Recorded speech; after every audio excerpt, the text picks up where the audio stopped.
വോട്ടെണ്ണാൻ പോവുകയാണ്. എല്ലാ ക്രമീകരണവും പലയിടത്തും നമുക്ക് കാണാം. നോക്കൂ ഉദ്യോഗസ്ഥർ എല്ലാവരും അതിന്റെ ക്രമീകരണങ്ങൾ വിശദീകരിക്കുന്നു. പോളിംഗ് കൗണ്ടിംഗ് ഏജന്റുമാരുമായി അക്കാര്യങ്ങൾ കമ്മ്യൂണിക്കേറ്റ് ചെയ്യുന്നു.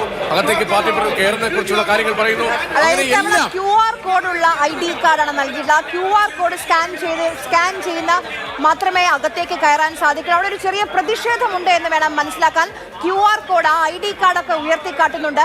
അവിടെ CRPF ഉദ്യോഗസ്ഥരുണ്ട്. ഇത്തവണ വലിയ സുരക്ഷാ സംവിധാനങ്ങളാണ് പ്രത്യേകിച്ച് തിരുവനന്തപുരത്തുള്ളത്, തലസ്ഥാനത്തുള്ളത്. ഇവിടെ എന്തിനാണ് ഈ പ്രതിഷേധം? എന്തുകൊണ്ട് ഇവർ അകത്തേക്ക് കയറ്റുന്നില്ല? ആ ID കാർഡുകൾ ഇവർ ഉയർത്തുന്നുണ്ട്. ഇത് മലപ്പുറത്ത് നിന്നുള്ള ദൃശ്യങ്ങളാണ്. മലപ്പുറത്ത് നിന്നുള്ള ദൃശ്യങ്ങളാണ്. മലപ്പുറത്ത് ആളുകളെ വോട്ടിംഗ് കേന്ദ്രത്തിനകത്തേക്ക് കയറ്റുന്നില്ല എന്നുള്ളൊരു പരാതി എവിടെ? കേരളത്തിലെ ചോദ്യം ഉണ്ടായിരുന്നു. ആദ്യത്തെ പരാതി മലപ്പുറത്ത് നിന്ന് വരികയാണ്. മുഹമ്മദ് ഷഹീദ്, എന്താണ് ഈ സംഭവം?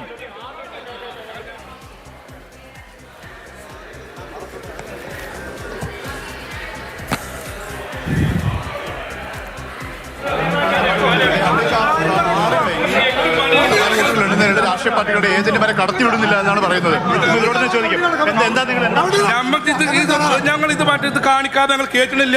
ഇതിൽ കാണിക്കണില്ല. മൊബൈൽ നിങ്ങൾ ആരാണ് എന്തിനാ വന്നിരിക്കുന്നത്? ഞങ്ങൾ കൗണ്ടിങ്ങിന് ഏജന്റാണ്. ഞങ്ങൾക്ക് ഇത് കൗണ്ടിങ്ങിന് അറിയണം. ഞങ്ങൾ രാഷ്ട്രീയ പാർട്ടികളാണ്. ഞങ്ങൾക്ക് ഇത് അറിയാതെ ബാലറ്റ് പോലും തുറന്നു അകത്തേക്ക് കയറ്റുന്നില്ല. വോട്ട് കൗണ്ട് ചെയ്യാൻ പോകുന്ന സമയമായി. എന്താ പറയുന്നവർ? സ്കാൻ ആവണില്ല എന്ന് പറയുന്നത്. സ്കാനിങ് റെഡി അല്ല എന്ന് പറയുന്നത്. നമുക്ക് സ്കാനിങ് റെഡി അല്ലാന്ന് ഓരോ സ്കാൻ ചെയ്തപ്പോ ഇന്നാവുന്നില്ല. അപ്പൊ ഞങ്ങൾ പുറത്തെടുത്തിരിക്കുകയാണ്. ആരോട് ബന്ധപ്പെട്ടോ? റിട്ടേണിംഗ് ഓഫീസറെ ഞങ്ങൾ അറിഞ്ഞെടുക്കാം. ടൈം പോവില്ലേ? എല്ലാ രാഷ്ട്രീയ പാർട്ടികളും ഉണ്ടോ? ഇല്ല, ഞങ്ങൾ പ്രത്യേക രാഷ്ട്രീയ പാർട്ടികളെ ഫോക്കസ് ചെയ്ത് കാണാണ്. ഞങ്ങൾ UDF ആൾക്കാർക്കാണ് കയറാൻ പറ്റാതെ വന്നിരിക്കുന്നത്. നിങ്ങൾ ഒരു പ്രതികളും അകത്ത് കയറി കോട്ടക്കൽ ആഫീസർ ഞങ്ങളുടെ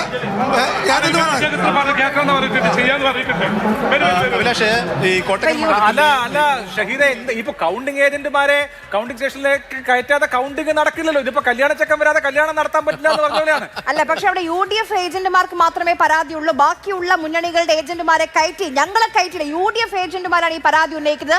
അവരുടെ കഴുത്തിൽ നമുക്ക് കാണാം ആ QR കോഡുള്ള ID കാർഡ് അവർ ആവർത്തിച്ച് ഉയർത്തി കാണിക്കുന്നുണ്ട്. പക്ഷെ അവരെ മാത്രം കയറ്റുന്നില്ല. ROയെ വിളിച്ചിട്ട് കിട്ടുന്നില്ല എന്നുള്ളതൊക്കെയാണ് അവരുടെ പരാതി. അല്ല, ഇപ്പൊ കല്യാണ ചക്കൻ സമയത്ത് വരാത്തതാണോ അഭിലാഷ്? സമയത്ത് കേട്ടോ 7:51 അരമണിക്കൂർ മുൻപേ അവർ പുറപ്പെട്ട് അവിടെ എത്തിയെന്നാണ് അവർ പറയുന്നത്. കൗണ്ടിംഗ് ഏജന്റുമാർ സാക്ഷ്യപ്പെടുത്തണം, എന്നാലേ കൗണ്ടിംഗ് പറ്റില്ല. ഷഹീദ, പ്രശ്നം എങ്ങനെ പരിഹരിക്കും? അഭിലാഷേ, ഈ കൗണ്ടിംഗ് ഏജന്റുമാരുടെ ID കാർഡ് സ്കാൻ ചെയ്യുമ്പോൾ അത് ഓക്കെ അവർ യെസ് കാണിക്കണമെന്നാണ് സെക്യൂരിറ്റി ഓഫീസർ, BSFന്റെ സെക്യൂരിറ്റി ഓഫീസേഴ്സാണ് ഇവിടെ ഉള്ളത്. അവരവിടെ സ്കാൻ ആവുന്നില്ല എന്നുള്ളതിന് പ്രശ്നം. ഇപ്പോൾ അത് പരിഹരിക്കാനുള്ള ശ്രമം ഇപ്പോൾ നടന്നുകൊണ്ടിരിക്കുന്നുണ്ട്. സ്കാൻ ചെയ്യാനുള്ള ശ്രമം അപ്പോൾ നടന്നുകൊണ്ടിരിക്കുന്നുണ്ട്. അതിനുശേഷം അവരെ കയറ്റി വിടും എന്നാണ് ഇപ്പോൾ ഇവർ അറിയിച്ചിട്ടുള്ളത്. അതിനുള്ള ഒരു നീക്കമാണ് ഇപ്പോൾ നടക്കുന്നത്. ഇപ്പോൾ സ്കാൻ ആവുന്നുണ്ടോ? ഇപ്പോൾ സ്കാൻ ആവുന്നുണ്ടെന്നാ പറഞ്ഞത്. അഭിലാഷ്, അത്തരം നേരത്തെ ഒരു സാങ്കേതിക പിഴവാണെന്ന് നമുക്ക് കരുതേണ്ടി വരും. പ്രത്യേകിച്ച് വേറെ UDFന്റെ പ്രതിനിധികളാണെന്ന് പറയുന്നത്. പക്ഷേ അങ്ങനെ കക്ഷി രാഷ്ട്രീയം നോക്കിയല്ല കടത്തിവിടാത്തതെന്നാണ് നമുക്ക് ഇവിടുന്ന് പറയാൻ കഴിയുന്നത്. ശരി, കക്ഷി രാഷ്ട്രീയം നോക്കിയല്ല, നേരത്തെ ഒരു സാങ്കേതിക തകരാറാണ്. അത് അവിടെ പരിഹരിച്ചിട്ടുണ്ട്. അപ്പോൾ നേരത്തെ LDFന്റെ ആളുകൾ കയറി, ഇപ്പോൾ UDFന്റെ ആളുകളും ആ സാങ്കേതിക പ്രശ്നം പരിഹരിച്ച് അകത്തേക്ക് കയറുകയാണ്. സമയം നോക്കൂ, 7:52. ഇനി 8 മിനിറ്റ് മാത്രമാണ് പെട്ടി പൊട്ടിക്കാൻ ബാക്കിയുള്ളത്.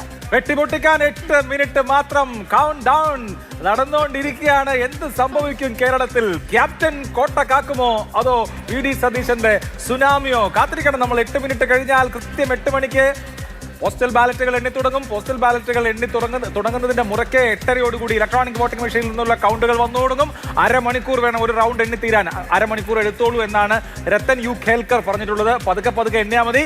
ആദ്യം എണ്ണി തീർക്കുന്നവർക്ക് അവാർഡൊന്നും കൊടുക്കുന്നില്ല ഇവിടെ. അതുകൊണ്ട് പതുക്കെ എണ്ണിയാൽ മതി. 5 മണി ആകും ഒഫീഷ്യൽ ഡിക്ലറേഷൻ എന്നാണ് തെരഞ്ഞെടുപ്പ് കമ്മീഷൻ വിശദീകരിച്ചിട്ടുള്ളത്. നമുക്ക് 5 മണി വരെയൊക്കെ ഓരോ പഞ്ചായത്തും എങ്ങനെ കുതിക്കുന്നു, എങ്ങനെ പോകുന്നു എന്നൊക്കെ ഉള്ളത് വിശദമായി പറഞ്ഞുതരാൻ ഞങ്ങൾ ഇവിടെ ഉണ്ട്. ആധികാരികമായ വിവരം ഞാൻ തുടക്കത്തിൽ പറഞ്ഞതുപോലെ പറഞ്ഞതായിരിക്കും. കൃത്യമായ ആധികാരികമായ വിവരം